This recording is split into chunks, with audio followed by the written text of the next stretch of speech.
সেদিন আমি ইট বাটা গেছিলাম, আমাদের ঘর তুলতে হবে, তাই অনেক ইট লাগবে। আর তারপর সেখানে একটা বাচ্চা ছেলেকে দেখতে পারলাম, যে কিনা হাড় ভাঙা পরিশ্রম করতেছে। আর সেই ছেলেটাকে দেখে আমার অনেক মায়া হলো।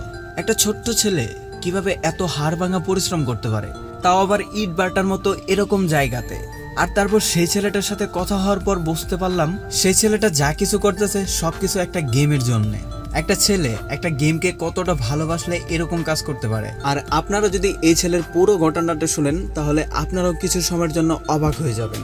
আর আপনারা যারা গেম লাভার আছেন তারা হয়তোবা কান্নাও করে দিতে পারেন। আমাদের ঘর তুলবে, তাই আমাদের অনেক ইটের দরকার। তাই আমি আর আমার আব্বু চলে গেলাম ইট কেনার জন্য ইটের বাটাই।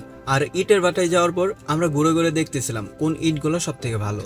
আর তারপরে আমি লক্ষ্য করলাম একটা ছোট্ট ছেলে এতগুলো করে ইট একাই নিয়ে গাড়িতে ভরতেছে, যেগুলো কিনা তার বয়সে করা একদমই ঠিক না। কেননা যারা গাড়িতে ইট লুট করেছে তারাই জানে এই কাজগুলো কতটা হার্ড এবং কষ্টের হয়। তো তারপর সেই ছেলেটা কাজ করতেছে, আর এটা দেখে তাকে আর আমি ডাক দিলাম না। যদি আমার ডাক দেওয়ার কারণে তার কাজে ডিস্টার্ব হয় তাহলে হয়তোবা তার মহাজন তাকে অনেক বকবে। আর এটা ভেবেই তাকে আর আমি ডাক দেওয়ার সাহস পেলাম না। তো তারপর আমি আর আমার বাবা সেখানে ভালো ইট দেখে ইটের বায়না দিয়ে চলে আসি বাড়িতে। আর বাড়িতে আসার পর একটা জিনিসই চিন্তা ভাবনা করলাম, একটা ছোট্ট ছেলে কিভাবে পারে এত হাড় ভাঙা পরিশ্রম করতে, যার কিনা এই বয়সে স্কুলে লেখাপড়া করার কথা ছিল, যে কিনা এই বয়সে বন্ধুদের সাথে খেলাধুলা করবে, সে কেন ইট বাটায় কাজ করে। আর এগুলো ভাবতে ভাবতেই সেদিন পার হয়ে গেল। আর তার ঠিক 2 দিন পর আমরা আবার গেলাম সেই ইট বাটাই, কারণ আমাদের ইটগুলা নিয়ে আসতে হবে। আর তারপর আমি সেই ইট বাটায় যাওয়ার পর আমি মনে মনে খুঁজতেছিলাম সেই ছেলেটা কোথায়, কেননা আমার জানতে হবে এত কম বয়সে কেন এই ছেলেটা এত পরিশ্রম করতেছে। আর এই বিষয়টাই আমার মাথার ভিতরে বারবার ঘোরাফেরা করতেছে, কখন আমি সেই ছেলেটার সাথে কথা বলবো। আর এগুলো ভাবতে ভাবতেই আমার আব্বু আমাকে ডাক দেয়। তারপর আমরা ইট কেনার সম্পূর্ণ পেমেন্ট কমপ্লিট করি। এখন শুধু বাকি আছে ইটগুলো গাড়িতে লোড করে আমাদের বাড়িতে আনা। আর হ্যাঁ, আমরা কিন্তু ইট কেনার সময় গাড়ি ভাড়ার টাকা সহ একসাথে দিয়ে দিছি। আর তারপর আমাদের ইট নেওয়ার জন্য যে গাড়িটা দরকার সেটা চলে আসে। আর তারপরে লক্ষ্য করি গাড়ির সাথে সেই ছোট্ট ছেলেটাও আসে, আমাদের ইটগুলা গাড়িতে লুট করে দিবে তাই। আর তারপর সেই ছেলেটাকে দেখে আমি মনে মনে একটু খুশি হলাম, আর বলতে শুরু করলাম যাক ছেলেটাকে খুঁজে পেলাম। খানিকটা খুশি হওয়ার পর আবারও মনটা খারাপ হয়ে গেল, কেননা এই ছোট্ট ছেলেটাকে আবারও অনেক পরিশ্রম করতে হবে। তো তারপর আমি সেই ছেলেটাকে ডাক দিলাম আমার কাছে এবং বললাম তোমার নাম কি। তারপর সেই ছেলেটা বলল জি ভাই আমার নাম মাহিম। তারপর আমি সেই ছেলেটাকে বললাম তোমার বয়স কত। তখন সেই ছেলেটা বলল আমার বয়স 11।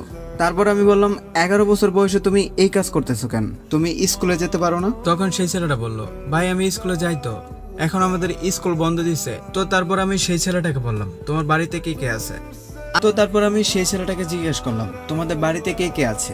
তখন সেই ছেলেটা বলল আমাদের বাড়িতে মোটামুটি সবাই আছে, মা বাবা ভাই বোন সবাই। তখন আমি সেই ছেলেটাকে বললাম তোমার আব্বু কি করে। তখন সেই ছেলেটা বলল আমার আব্বু মানুষের জমিতে কাজ করে। তারপর আমি সেই ছেলেটাকে বললাম তোমার আব্বু যে মানুষের জমিতে কাজ করে সেই টাকা দিয়ে কি তোমাদের ফ্যামিলি চলে। তখন সেই ছেলেটা বলল হ্যাঁ আমরা কোনো মতো ডাল ভাত খেয়ে পাড়ি দিতে পারি।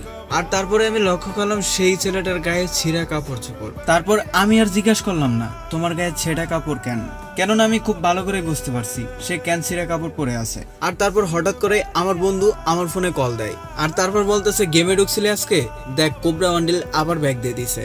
তারপর আমি বললাম সত্যি নাকি। তখন আমার বন্ধু বলল হ্যাঁ বিশ্বাস না হলে গেমে ঢুকে চেক করে দেখ। তো তারপর আমি বন্ধুর কথা শুনে সেখানে দাঁড়িয়ে গেমে ঢুকি, জাস্ট শুধুমাত্র ইভেন্টটা চেক দেওয়ার জন্য। আর তারপর গেমে ঢুকে দেখি হ্যাঁ সত্যি তো কোবরা ওয়ান্ডিল ব্যাগ দিয়ে দিছে। আর তারপর সেই ছোট্ট ছেলেটা আমার পাশে দাঁড়িয়েছিল আর বলল আপনিও ভাই গেম খেলেন। তখন আমি বললাম হ্যাঁ খেলি তো, কেন তুমি কখনো ফ্রি ফায়ার খেলছিলে নাকি। তখন সেই ছেলেটা বলল হ্যাঁ ভাই আমি ফ্রি ফায়ার অনেক ভালো খেলতে পারি। তারপর সেই ছেলেটা বলল ভাই আপনি জানেন আজকে যে আমি এই কাজগুলো করতেছি না শুধুমাত্র এই গেমটা খেলার জন্য। তখন আমি সেই ছেলেটাকে বললাম কি বলো তুমি, এই গেম খেলার লাগে এত পরিশ্রম করতেছো তুমি। তখন সেই ছেলেটা বলল শুনেন তাহলে আমার পুরো ঘটনাটা।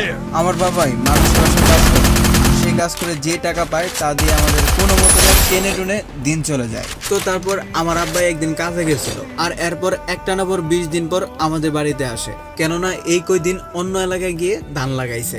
কিন্তু এবার আসার সময় কই থেকে জানি একটা ফোন নিয়ে আইছে, আর সেই ফোনটা নাকি 3,000 টাকাতে বন্ধক নিয়ে আইছে।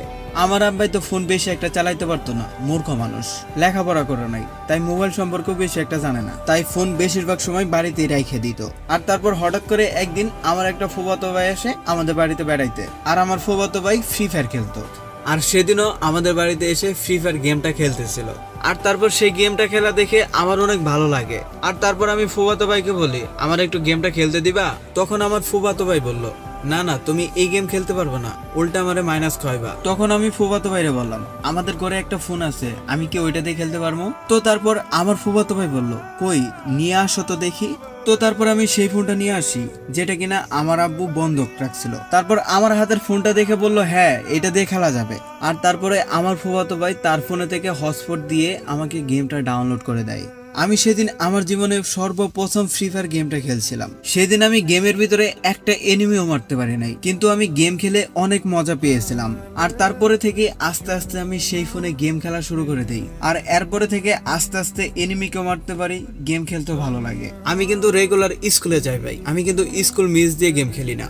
সারাদিন স্কুলে থাকতাম, স্কুল থেকে আইসা বাইরে পোলাবানের সাথে মোবাইল নিয়ে গেম খেলতাম ফ্রি ফায়ার। তো এভাবে সেই ফোন দিয়ে 4-5 মাস খেলার পর হঠাৎ করেই সেই লোকটা আসে, যে কিনা আমার আব্বুর কাছে ফোনটা বন্ধক রেখেছিল, এবং আমার আব্বুর কাছে টাকা ফেরত দিয়ে ফোনটা নিয়ে নেয়। আর ফোনটা ফেরত নেওয়ার পর থেকে আমি আর কখনো ফ্রি ফায়ার গেমটা খেলতে পারি নাই। আমাদের এলাকায় অনেক পোলাপান আছে যারা কিনা ফ্রি ফায়ার খেলে বিকালবেলা। আমি তাদেরকে অনেকবার বলছিলাম আমার এক ম্যাচ খেলতে দাও, কিন্তু কেউ আমারে খেলতে দেয় না। তাই আমি নিয়ত করি আমি নিজে একটা ফোন কিনবো।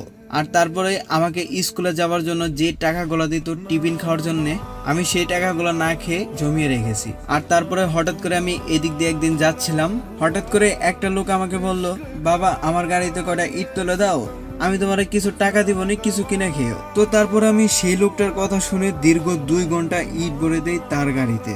আর তারপর সেই লোকটা কাজ শেষে আমার হাতে 100 টাকা দেয় আর বলে, বাবা এটা দিয়ে তুমি কিছু কিনে খেয়েও। আমার জীবনের সর্বপ্রথম ইনকাম ছিল এই 100 টাকা, আর ওই 100 টাকাও আমি জমিয়ে রাখছিলাম একসাথে। আর তারপরে থেকে আমি সময় পেলেই চলে আসতাম এই ইট খোলাই। আর তারপরে মানুষের ছোটখাটো কাম করে দেই, 50 টাকা 100 টাকা করে পাই। আর এই 50 টাকা 100 টাকা করে জমিয়ে জমিয়ে নিয়ত করতেছি আমি একটা ফোন কিনবো। আর এবার আমার স্কুল 1 সপ্তাহ বন্ধ দিছে, তাই আমি ভাবছি এই 1 সপ্তাহ আমি এই জায়গায় কাজ করব। আর আমি যেহেতু আগে থেকে এখানে একটু একটু কাজ করতাম, তাই আমাকে সর্দারও বেশি কিছু না জিজ্ঞেস করে কাজ দিয়ে দেয়।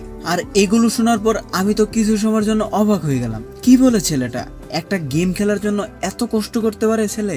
তো তারপর আমি সেই ছেলেটাকে বললাম, তাহলে কত টাকা হলো তোমার ফোন কেনার জন্য? তখন সেই ছেলেটা বলল, ভাই সব মিলিয়ে 4-5 হাজার টাকার মতো হবে।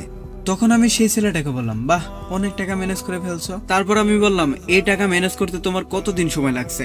তখন সেই ছেলেটা বলল, ভাই 2-3 মাস তো লাগছেই। তারপর আমি বললাম, তাহলে আর তোমার কত টাকা লাগে ফোন কেনার জন্য? ভাই 5,000 টাকার মতো আছে, আর 3,000 টাকা হইলে 8,000 টাকা দিয়ে একটা ফোন কিনে ফেলবো।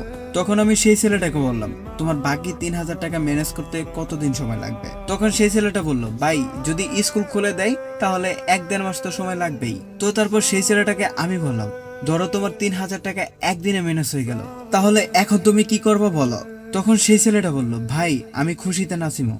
তখন আমি সেই ছেলেটাকে বললাম, তাহলে তুমি নাচো। তখন সেই ছেলেটা বলল, ভাই আমি তো টাকা পাই নাই, নাচিমু কেন? তারপর আমি সেই ছেলেটাকে বললাম, তুমি যদি নাচো তাহলে আমি তোমার টাকা দেব। আর সেদিন আমি দেখেছিলাম সেই ছোট্ট ছেলের হাসিটা, যে হাসিটা মনে হয় না যে লাখ টাকা দিয়ে কিনা যায়। জানি না আজকের এই ভিডিওটা তোমাদের কেমন লাগলো, কিন্তু যদি তুমি গেম প্রেমী হয়ে থাকো তাহলে এই ভিডিওটি তোমার মনে একটু না একটু হলেও জায়গা করে নিবে।